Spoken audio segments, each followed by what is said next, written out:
हम देखेंगे इतिहास। इतिहास का पार्ट 1 यानी इतिहास। इतिहास होता क्या है? इतिहास का पार्ट 1 देखेंगे, पार्ट 1। ठीक है, भाषा सही चल रही हो कोई दिक्कत ना भाई। इतिहास का पार्ट 1 देखेंगे। तो इसमें इतिहास के पार्ट में क्या है देखो, यानी इतिहास होता क्या है, यानी जो इतिहास होता है अतीत में घटित घटनाओं के वर्णन को इतिहास कहते हैं। यानी बेटा अतीत में घटित घटनाओं के वर्णन को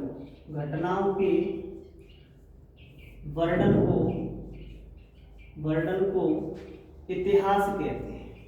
इतिहास कहते हैं यानी अतीत, यानी पूर्व में जो घटना घटी गई है उसको हम इतिहास कहेंगे। यानी अतीत में घटित घटनाओं के वर्णन को हम इतिहास कहते हैं। अतीत का अध्ययन ही इतिहास कहलाता है बेटा। यानी जो बात अतीत में, यानी अतीत का अध्ययन इतिहास कहलाता है। देखो, यानी इतिहास कहलाता, यानी अतीत में घटनाओं को, यानी कह रहा है अतीत में घटित घटनाओं के वर्णन को हम इतिहास कहते हैं। अतीत का अध्ययन इतिहास कहलाता है। अब बात करते हैं कि इतिहास का पिता पूछ लेता है कि इतिहास के पिता कौन है। तो बेटा इतिहास के पिता है हेरोडोटस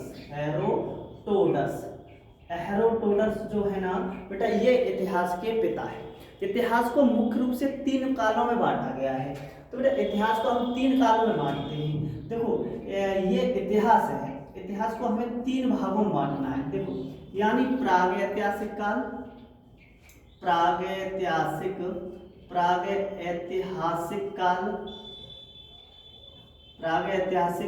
काल और नंबर 1 प्रागैतिहासिक काल। नंबर 2 है आद्यैतिहासिक काल। नंबर 2 है ऐतिहासिक काल।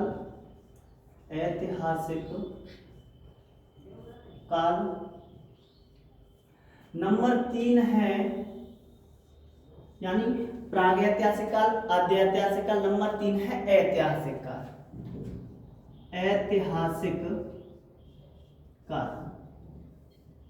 ऐतिहासिक काल देखो बेटा, यानी ये इतिहास की अतीत की घटनाओं को हम इतिहास कहते हैं।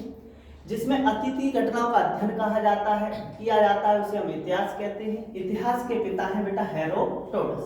बात करते हैं प्रागैतिहासिक काल की।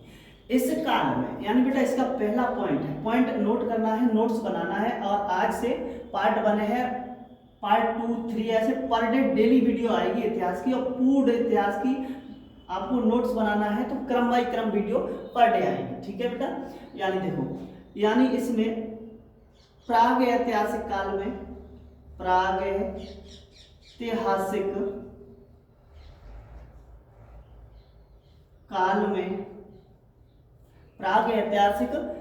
में कोई न तो कोई भी, यानी प्रागैतिहासिक काल में कोई लिखित सामग्री नहीं मिली, कोई लिखित सामग्री नहीं मिली। यानी लेखनी लिखने का विवरण प्रागैतिहासिक काल में नहीं मिला है, कोई लिखित सामग्री नहीं मिली इस ऐतिहासिक काल में। बेटा इस इतिहास काल को, इसको पुरातात्विक कहा गया है। यानी प्रागैतिहासिक काल है, इसी को हम पुरातात्विक कहते हैं। पुरातात्विक कहा गया है, यानी प्रागैतिहासिक काल को पुरातात्विक भी कहा गया है। ये प्रागैतिहासिक काल है, इसको पुरातात्विक कहा गया है। इस काल में पत्थर मिला था। इस काल में पत्थर मिला था, पत्थर के साक्ष्य मिले। यानी इस काल में जो साक्ष्य मिले हैं वो पत्थर के साक्ष्य मिले। इस काल में पत्थर मिला, क्या मिला था? पत्थर। देखो, यानी इस काल में पत्थर मिला था। और बेटा इसे पाषाण काल भी कहा जाता है। इसी काल को हम पाषाण काल भी कहते हैं। पाषाण काल भी कहा जाता है। और जब पत्थर मिला है तो इसी काल को हम प्रस्तर काल भी कहते हैं। और इसी काल में मानव तांबे का प्रयोग करना शुरू कर दिया था, यानी एक तो पत्थर का प्रयोग किया था, इसलिए इस काल को हम पत्थर का काल कहते हैं। दूसरी बात यह है, ये पाषाण काल है, यानी पत्थर का प्रयोग होने लगा था। तीसरी बात यह है कि इसमें मनुष्य ने तांबे का प्रयोग करना प्रारंभ कर दिया था इसी प्राक ऐतिहासिक काल में, इसलिए इसे ताम्रयुग भी कहा जाता है। इस काल को ताम्रयुग भी कहते हैं, ताम्रयुग भी कहते हैं। इस काल को हम ताम्रयुग भी कहते हैं, क्योंकि इस काल में मनुष्य ने तांबे का प्रयोग करना प्रारंभ कर दिया था। बेटा इस काल में, आद्य ऐतिहासिक काल में देखो, इस काल में लिखित सामग्री मिली है, लिखित सामग्री मिली है, यानी इस काल में लिपि तो मिली है, इस काल में लिपि तो है, लिखित सामग्री है तो लिपि होगी। इस काल में लिखित सामग्री मिली है,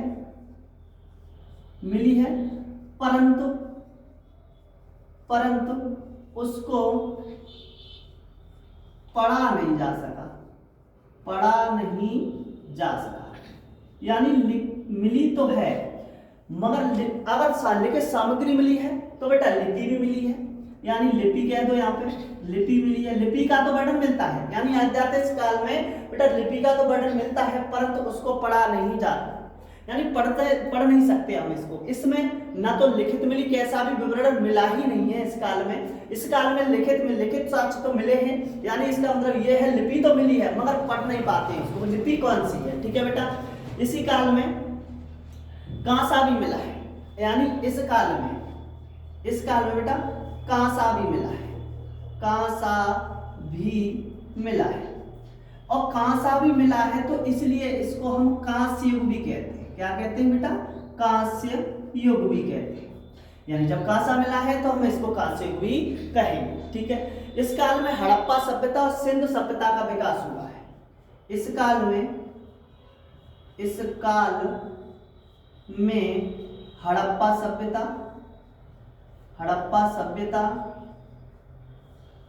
और सिंधु सभ्यता का विकास हुआ है। सिंधु सभ्यता, देखो बेटा, यानी इस काल में हड़प्पा सभ्यता और सिंधु सभ्यता का विकास हुआ है। इस काल में देखो, इस काल में लिखित सामग्री भी मिली है और पढ़ा भी गया है इसको। इस काल में लिखित एवं बेटा उसको पढ़ा भी गया है, लिखित प्रमाण मिले हैं बेटा इस काल में, यानी इस काल में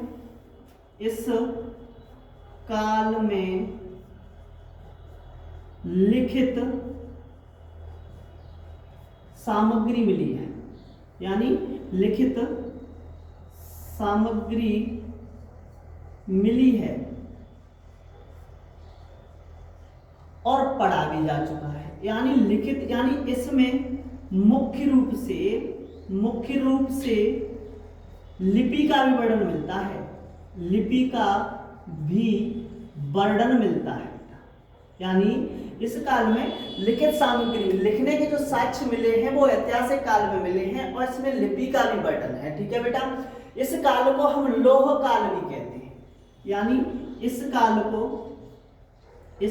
को हम लोह युग भी कहते हैं, लोह युग भी कहते हैं, यानी क्या कहते हैं बेटा? लोह युग भी कहते हैं इस काल को हम, यानी लोह युग भी कहते हैं। अब बेटा यहाँ के बाद क्वेश्चन और भी बनते हैं कि जैसे पुरातात्विक भूगर्भिक वैज्ञानिक कौन थे, ये क्वेश्चन बनता है। पुरातात्विक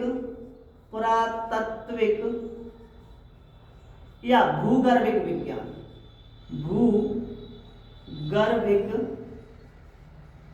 भूगर्भिक विज्ञान, यानी पुरातात्विक या फिर भूगर्भिक विज्ञान के जन्मदाता या जनक कौन है? भूगर्भिक विज्ञान के जनक कौन है? जनक तो बेटा रॉबर्ट ब्रूस, ठीक है बेटा, इसके हैं रॉबर्ट ब्रूस, यानी पुरातात्विक भूगर्भिक विज्ञान के जो जनक हैं वो हैं रॉबर्ट ब्रूस, ठीक है बेटा। भारत में पुरातात्विक विभाग के जन्मदाता कौन है? यानी क्वेश्चन बनता है भारत में पुरातात्विक विभाग के जन्मदाता कौन है? जन्मदाता कौन है? यानी भारत में पुरातत्व विभाग के जन्मदाता कौन है? तो वो है बेटा अलेक्जेंडर कनिंघम। अलेक्जेंडर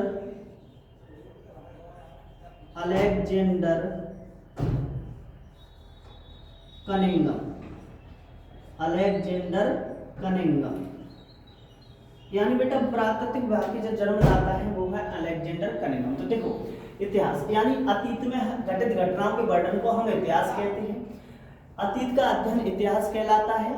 इसके पिता है बेटा हेरोडोटस। इतिहास को 3 भागों में बांट लेते हैं, प्रागैतिहासिक काल, आद्यैतिहासिक काल और ऐतिहासिक काल। देखो प्रागैतिहासिक काल में कोई न तो लिखित सामग्री मिली, न तो कोई लिपि मिली, न कोई लिखित सामग्री मिली।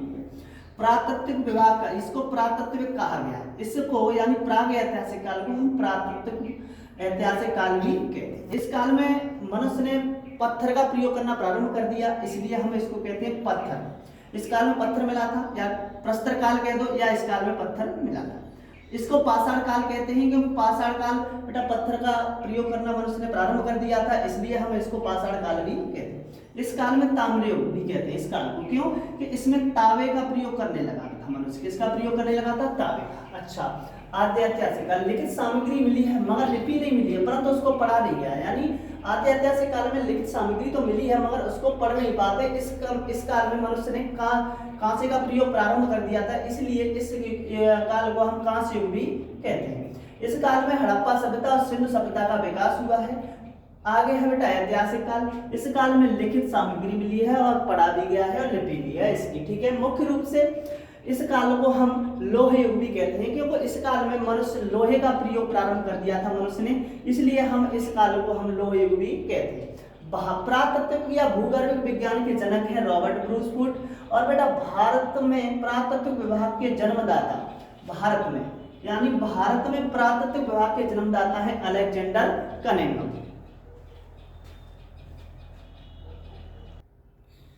देखो बेटा आगे क्वेश्चन मतलब वैदिक संस्कृति से ऐतिहासिक काल का आरंभ हुआ है। बेटा वैदिक संस्कृति यानी वेदों की जिस संस्कृति को वेदों में माना गया है उसको हम वैदिक संस्कृति कहेंगे। तो सर्वप्रथम 1863 में भारत में, यानी बेटा क्वेश्चन बनता है तो सर्वप्रथम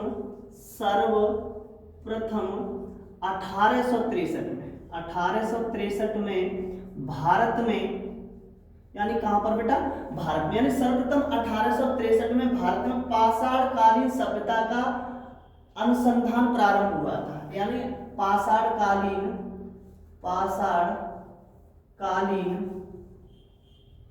सभ्यता का उदय हुआ था, यानी अनुसंधान आरंभ हुआ था। बेटा क्या हुआ था? अनुसंधान आरंभ हुआ था, अनुसंधान प्रारंभ हुआ था, ठीक है बेटा। यानी अनुसंधान प्रारंभ हुआ था 1863 में, ठीक है बेटा। आगे प्रथम भारतीय पाषाण काल की संस्कृति की खोज कहां से की गई है? प्रथम भारतीय पाषाण काल की संस्कृति की खोज हुई है, वो कहां से हुई है? प्रथम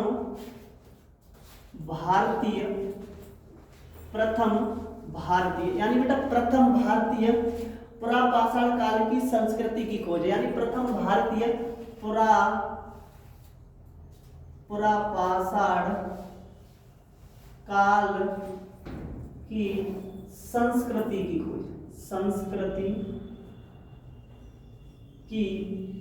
खोज, यानी ये कह रहा है, देखो फिर समझो, भारत में प्रथम बार यानी प्रथम भारतीय पुरापाषाण काल, यानी बेटा प्रथम भारतीय पुरापाषाण काल की संस्कृति की खोज जो हुई है वो कहां से हुई है?